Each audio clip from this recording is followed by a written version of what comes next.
Hi, my name is Lindsay, and I wanted to give a little 101 on astrology, specifically regarding the eclipse day, because I know a lot of us have been hearing, oh, we're in eclipse season, and some people don't know what that is. And so I want to give my interpretation of the eclipse energy, what's been going on, maybe why you've been crying or feeling like your life is falling apart, specifically within the past couple of weeks, and how to work with this energy and how to move forward.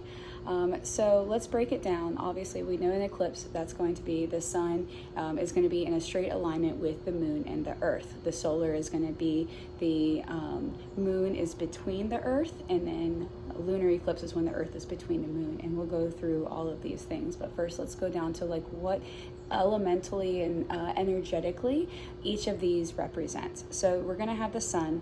The sun is going to be, think of light. This is what is conscious. This is what I can see. This is like the heart path. Think of like, so Leo and the heart, the sun rules Leo and Leo rules the heart. And so think of like full expression, as well as like summertime, like we're in the heat of the summer. These are when plants are doing its fullest expression. And so this is your soul, this is your awareness, this is what is conscious. This is what your identity, like whenever someone is asking, oh, what's your sun sign? This is kind of the main frame of like your identity in regards to like how you perceive the world. And so then we're going to go into the moon. The moon is going to rule, if obviously we have the sun, which is what you can see, the moon is what you can't see. These are going to be the undercurrents, the emotions, these unconscious patternings that you might have, such as like, we have different trauma responses and things in which we operate in the world that happen maybe from a traumatic moment when we were a child or teenager or younger adult, because there was this massive emotional situation that we didn't know how to respond to, and we kind of went into a survival mode. And so we form different patterns, whether or not they're serving for us or not. And these are going to be just how we're operating in the world. This is kind of like the fuel in which how we show up, because you can't be a human being without having emotions, and none are good or bad. It's just kind of what is the energetics of it. And then you're going to have the earth itself is going to be the physical realm that we're in. This is the human experience. This is the game that we're in. And they're all kind of playing together. This is going to be where we're at in this physical realm. This is your physical body. Like, we are one with nature. So this is your nature's temple, your meat suit, in which is the bridge between your identity, this consciousness, this soul, along with this emotion, since emotions are just chemical reactions within the body, but they're all connected. But anyways, now let's go talk into about what it's like to have these eclipses. So the first one we had a couple of weeks ago, that was going to be a full moon eclipse, full moon lunar eclipse in Pisces. And so let's talk about what a full moon itself is. So this is going to be a full moon. Think of it as, this is when the sun is shining on the moon. So it's the moon typically being, again, those darker unconscious patterning aspect, but now there's light being shined on it. So obviously the moon, each cycle, it's constantly moving into different signs. So there's a different energy that's going to be with each month in regards to the full moon. But this is going to be like, in that essence, that energy, the light is shining onto the darkness and allowing you to see parts of yourself that may that you weren't aware of, whether or not that's something that's good, or it's like, you know what, I would prefer not to be living out of this way, or here's these woundings or things that just don't serve me anymore, and I want to release them. And so the full moon is typically about releasing, because now you're like, oh, now I see these darker parts, not that it's bad, but or aspects of me that I don't like, so we're going to shed them. This is going to be a lot of shedding. And so whenever, and we'll talk about that Piscean energy layer of the eclipse. And then let's just talk about the new moon, because this is the one that we just had. This is going to be when the sun is hitting, when the moon is going to be between the earth and the sun. And so the light is only hitting part of it, and on the other side, we don't see anything. It's the dark side of the moon. And so in this time, think of it as this the darkness as this infinite void, this infinite potential, like a blank canvas. This is when you want to manifest or plant seeds, like, oh, this is what I would like to experience, or this is what I want to call into my life. I like to compare it to like taking a seed. What do you do with a seed? You put it in the soil, you put it into darkness, okay? And then that is like allowing it to like, that's when you plant seeds so that it can grow. And so whatever those ideas or emotions or relationships, whatever it is that you're calling in, you're going to do that during the new moon. And so this last one was in a new moon in Virgo. And what's like really cool about this whole aspect is, so we have our, let's see here, so that's going to be new moon. The only difference with an eclipse is it's going to shift a little bit. And so now there's actually going to be a direct,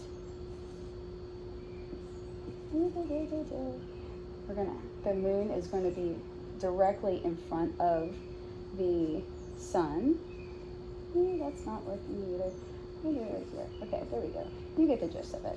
Anyways, and so now, whenever you're having a lunar eclipse, that's when the sun is going to shine on the earth, and the earth is going to cast a shadow onto the moon, and it's still going to be in a full moon. And then you have the lunar eclipse, which is when the sun, or when the moon is between the sun and the earth. And so then the moon itself is going to cast a shadow onto the earth. And as we know, that's whenever, I just think it's super awesome that literally the ratio of the moon to the sun is exactly the same, so that it completely blocks it out. I don't see how that happens by chance. But anyways, so this is what my interpretation of in eclipses is. So you have this light, you have this consciousness that is coming through the sun, and it's going to go through this physical realm. Again, it's shining light onto things that you wouldn't otherwise see. And so, but because it's aligning that, you're manifesting your current world onto these dark parts, and let like everything that you have experienced in this physical game. This is a lot about karmic releases. Karmic, we all know karma, being nice to others, like what you give, you will receive. And so what you've done in this physical realm, whether it's you, it's your parents, your ancestors, whatever, there's karma that you build here on earth. And so what that's doing is the sun is kind of pushing that consciousness, that energy onto the moon, for there to be light that comes to it, to these unconscious patterns that you didn't realize that you were doing, so that you can shed it. And that's where a lot of these crying and this releasing, like, oh my God, I can't believe I haven't seen this before. How did I miss this? Or like, why do I keep attracting this specific type of partner that's just not good for me, that's toxic, etc., is because you just, you couldn't really see it. And so now whenever, what's been really cool about this eclipse season is all of the signs have been in the 29th degree. 29th is literally the last degree of a sign. So this is like literal full completion energy. So it's like, hey, like, I'm done with this lesson. I get it. And if you don't get it, it's going to come back. So you might as well keep your eyes open, be present, feel it out. And so it's really like trying to push that energy, that karma out, bring it into consciousness, because only that which you can see can be alchemized. And so consciousness alchemizes things. So by shining that light onto those subconscious patterns, onto those karmic cycles, you're able to release that. And so, like, thank God for that.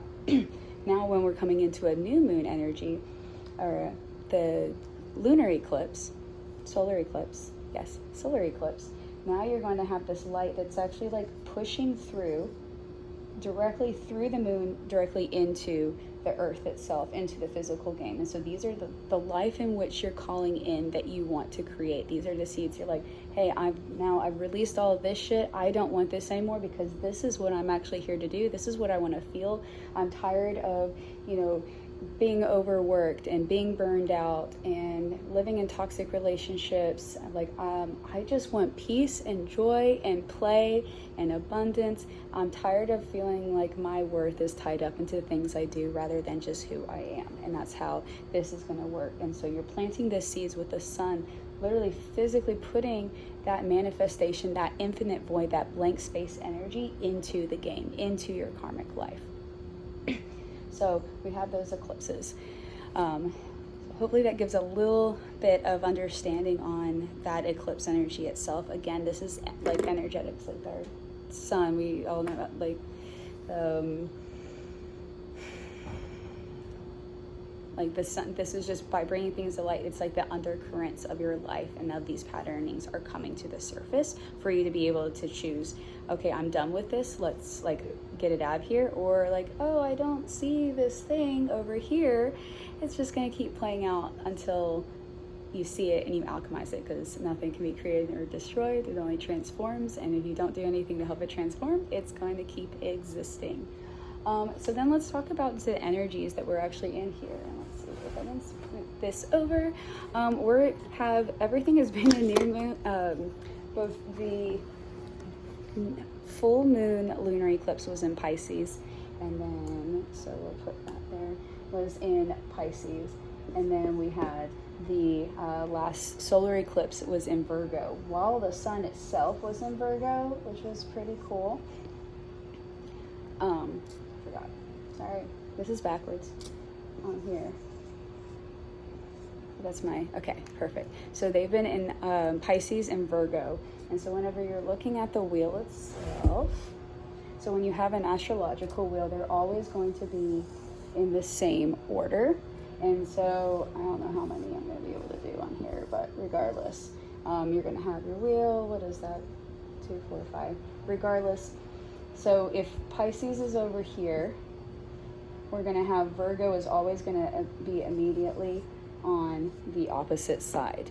So they are the balancing. And in regards to what's been going on right now, aside from just this, there's what's called the north node and the south node. And those are going to be these little, if you're looking at your chart, they're going to be these little horseshoe signs here. One is going to be the north node and the other is going to be the south node. Okay, this is the direction in which you're going in your life. This is going to be the past lives that you came from and the energetics that you're carrying with it. Because obviously, and it's always going to be staggered like this as well, holding both ends.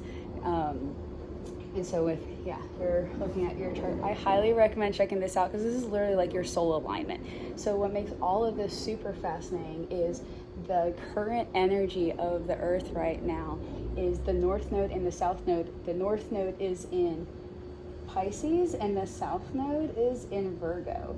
And it's so cool because while we've been in this whole eclipse season itself, it has been in Virgo. So let's talk a little bit about Pisces and Virgo.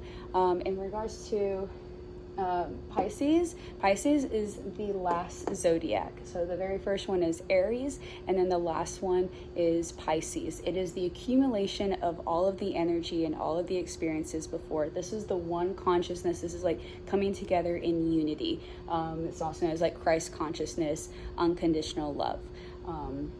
And so we've been in like a Piscean era. We just shifted into Aquarius.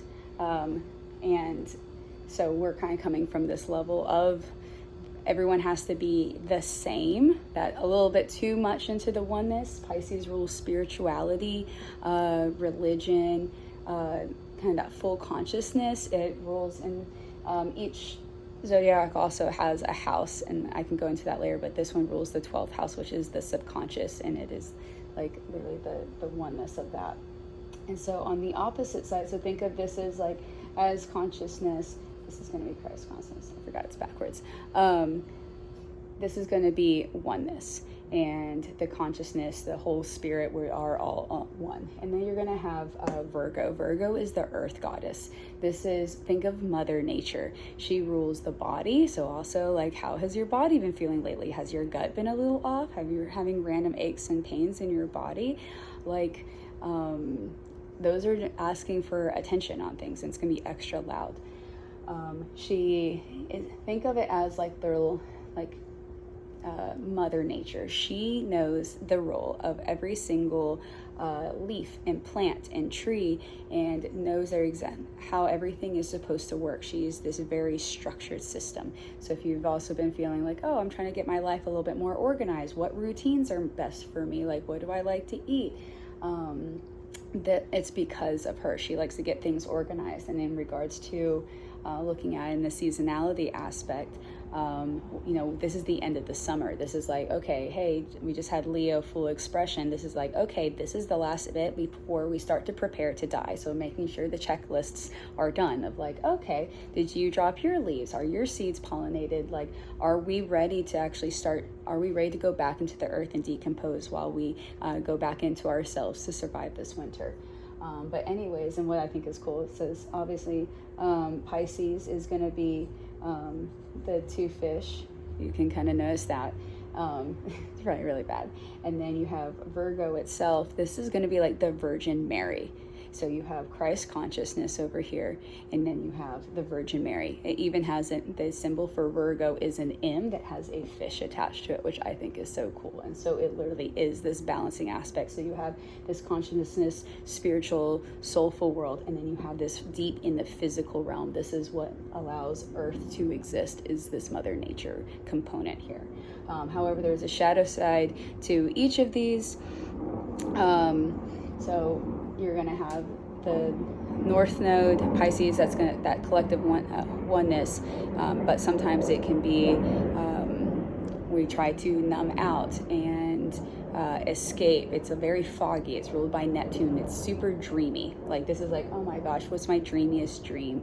What if we could all just live, you know, world peace, happy? Like, this is going to be Pisces. But also, like, if things are not how it wants to dream, it will escape and just like disappear, disassociate. And I think that's a very deep wound that we have in the collective consciousness, which is like why whenever we were having this lunar eclipse, it was really cool. We were letting go of the shadow aspects of this Piscean thing of like, what is keeping me from being able to see my dreams, to feel my dreams, as well as like embrace what reality actually is, so that I can curate that into this world. Like, what is separating me from being one with everybody else?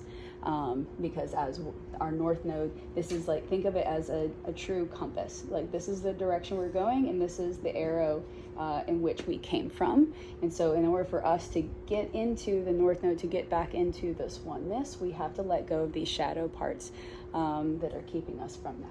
And then we have our Virgo, super analytical. We thank her for her organization and keeping, because without her, nothing would work properly. But the downside of that is she's a perfectionist. She's loves to do busy work. She has to feel like she's in control of everything. And so right now, going through this shift, where if we're going to have this new moon, we're picking up the pieces from Virgo that we do like, such as like, hey, what are the things that work for me? And making it being a blank slate, like, okay, I'm tired of doing the burnout. What actually am I doing that does serve me, and what is just doing it to do because I feel like there's some level of worth that's attached to that?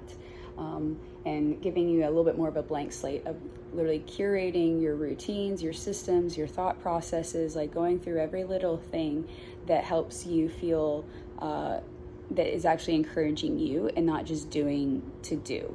That letting go of the perfectionism, like, oh, I really want to do this, but I feel like I have to have everything has to be perfect for. It's like, no, be freaking messy. Like, this world is chaotic. You got to start somewhere. This video is also going to feel super chaotic for me. And letting go of perfectionism and just leaning in and doing it. And so,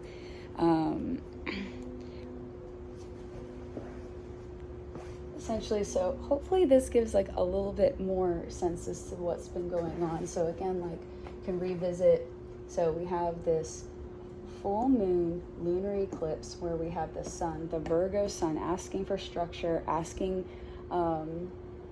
for us to take care of ourselves, going through our physical realm to push out and align the things that are not serving us as we're trying to move into a more oneness, removing the idea of separation between us and other people, as well as saying, like, as personally, I'm a Pisces, we feel everything around us, and we are one of our deepest wounds is around boundaries as well. And so I think that's also a collective issue, is a lot of us don't know where our boundaries are.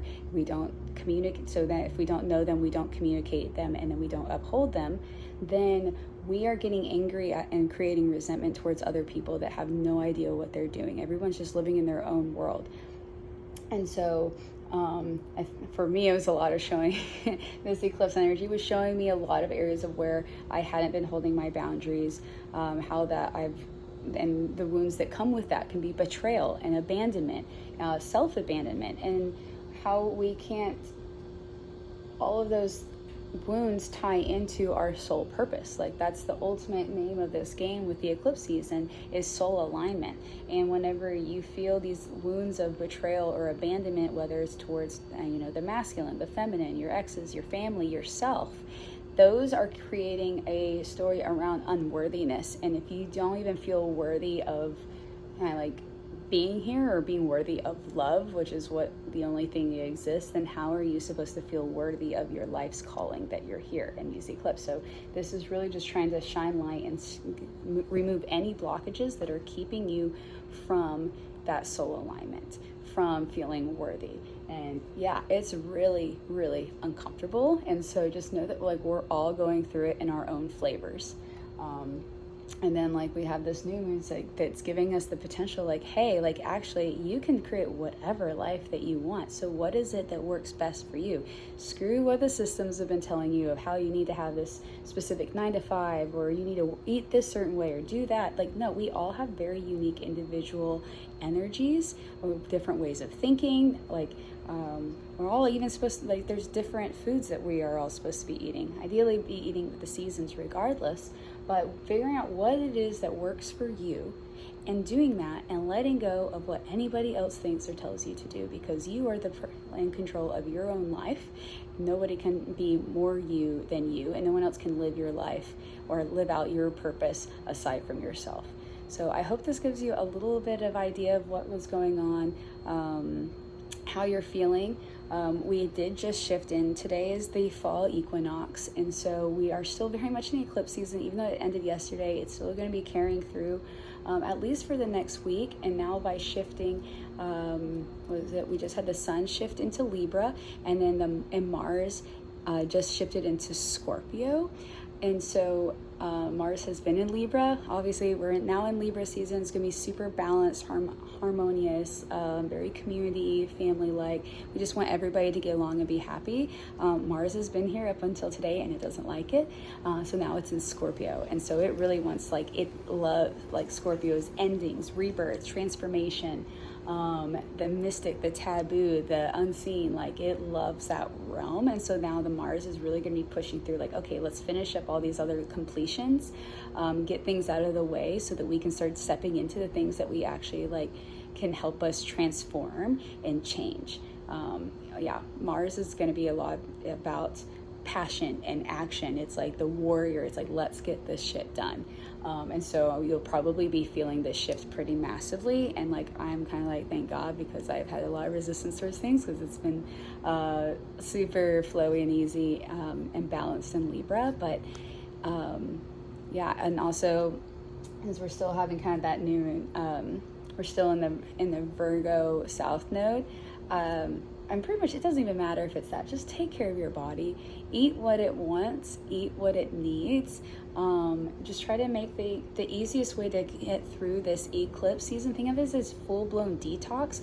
Eat and drink things that are really easy for your body to digest. Make sure you're getting movement in, that you're sweating, that you're getting in water, ideally natural water, that you're grounding with the earth. I highly suggest talking and hanging out with some trees, because they know what's up, and they also release certain things for the body to regulate your nervous system and your blood, and I just think that that's super awesome. So be kind to yourself, be kind to others, and good luck, and let me know if you have any questions.